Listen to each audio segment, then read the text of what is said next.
Assalamualaikum warahmatullahi wabarakatuh. Assalatu wassalamu ala asrofil anbiya wa mursalin wa ala alihi washabihi ajma'in. Selamat datang di kelas online untuk media komunitas. Produksi media komunitas kali ini kita akan mengupas tentang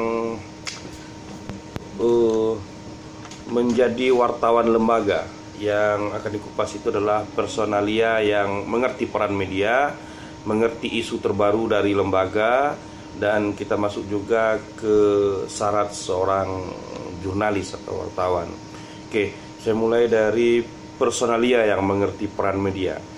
Nah, menjadi wartawan lembaga atau menjadi tenaga kehumasan itu adalah berarti menjadi karyawan dari perusahaan atau dari organisasi yang mengerti peran media. Umumnya mereka adalah orang-orang yang dari komunikasi dan pernah belajar seperti Anda, dan Anda adalah orang yang bakal bekerja di situ.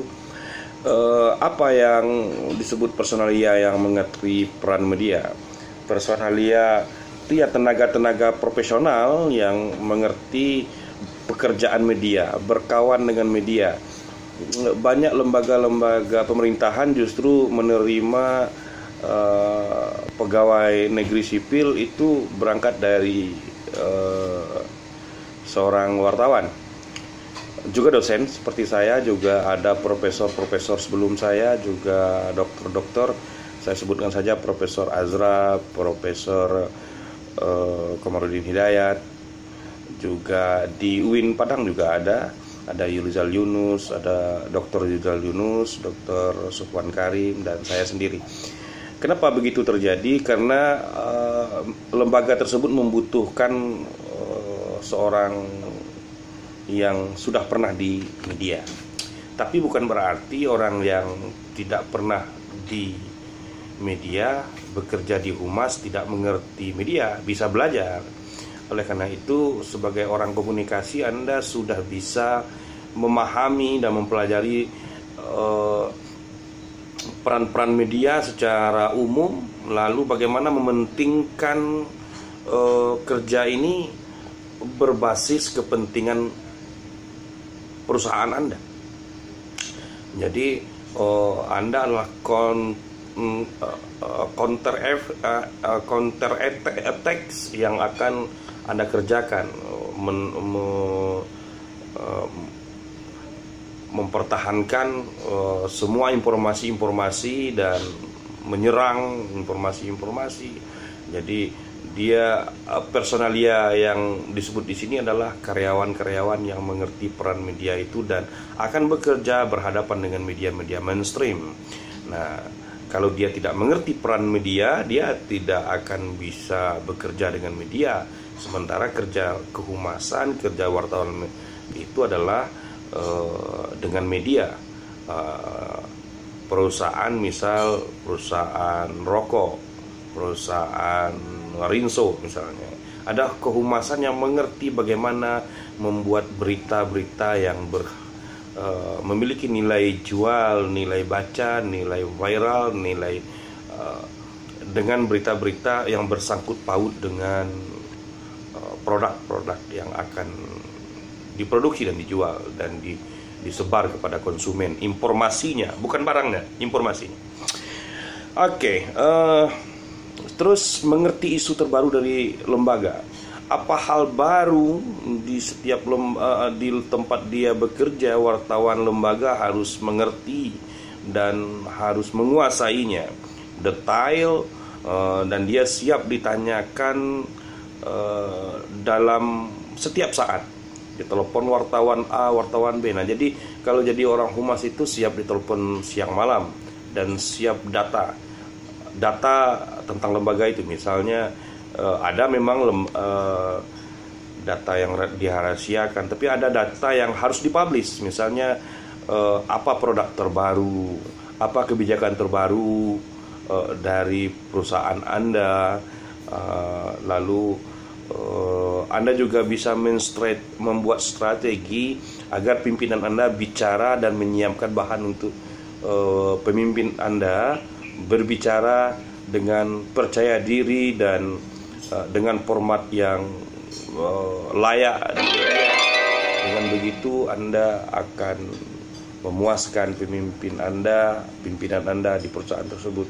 Nah, alangkah naibnya seorang wartawan, seorang personalia, seorang karyawan yang bekerja di kehumasan tidak mengerti isu terbaru dari medianya, apalagi tidak mengerti isu di luar media, lembaganya. Dia tidak mau tahu, dia hanya bekerja apa yang disuruh pimpinannya. Itu tidak akan membuat lembaga tersebut menjadi on informasi, dan dia tidak bisa dikenal cepat oleh publik. Nah,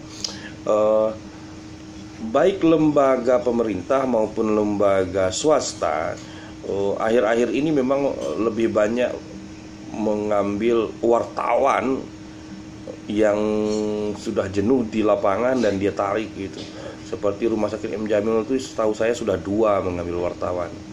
Lalu KPK itu dulu pernah wartawan senior Johan Budi, itu wartawan Tempo yang sangat kuat sekali dengan data dan cakap sekali untuk menyampaikan info-info terbaru tentang KPK, dan KPK kuat sebagai citra dalam gerakan citra building untuk lembaga baru. Banyak lembaga-lembaga yang lemah karena tidak diisi oleh personalia yang cakap dan mengerti peran media, lalu tertutup media itu, tertutup lembaga itu.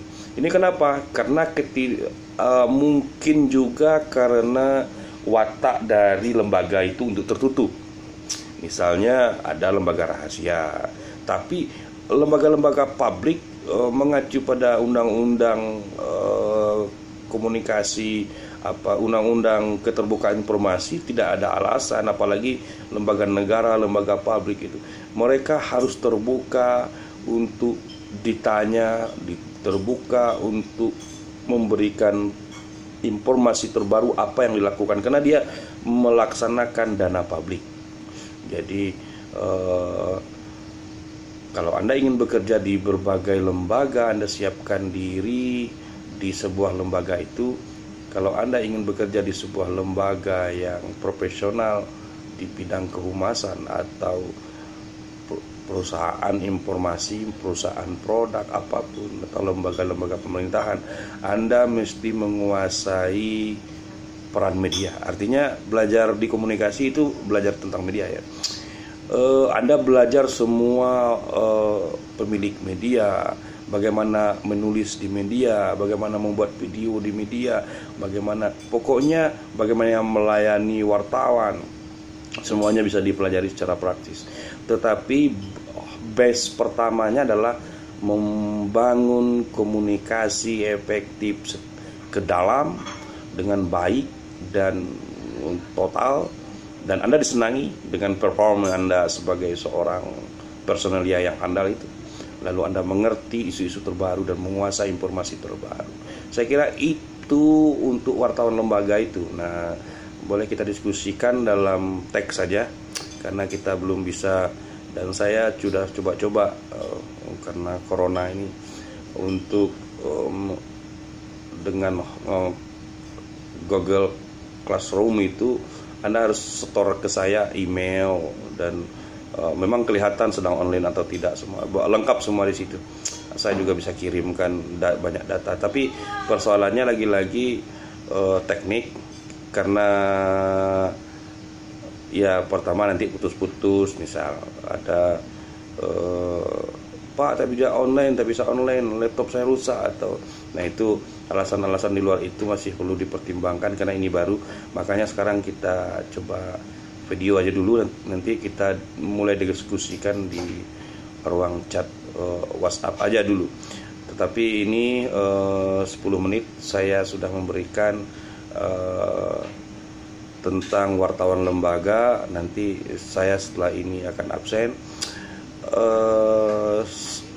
Ini hanya pengantar kuliah saja. Semoga Anda bisa mengerti apa itu wartawan lembaga, yaitu yang dimaksudkan wartawan yang menguasai kelembagaan, orang bagian dari personalia di kehumasan yang menguasai peran-peran media, seluk-beluk media, dan menguasai isu lembaga tersebut dan dikombin dengan isu-isu terbaru di luarnya, lalu mendapatkan ide-ide baru untuk membuat lembaganya baik, dapat citra baik di konsumen. Oke, sekian dulu ya.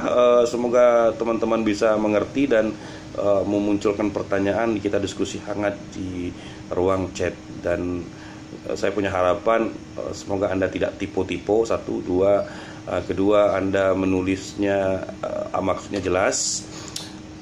Anda semoga bisa berani menulis ide. Jadi kalau di kelas sering sekali saya ada pertanyaan, diam saja. Nah, kalau di ruang chat mungkin ada keberanian untuk itu.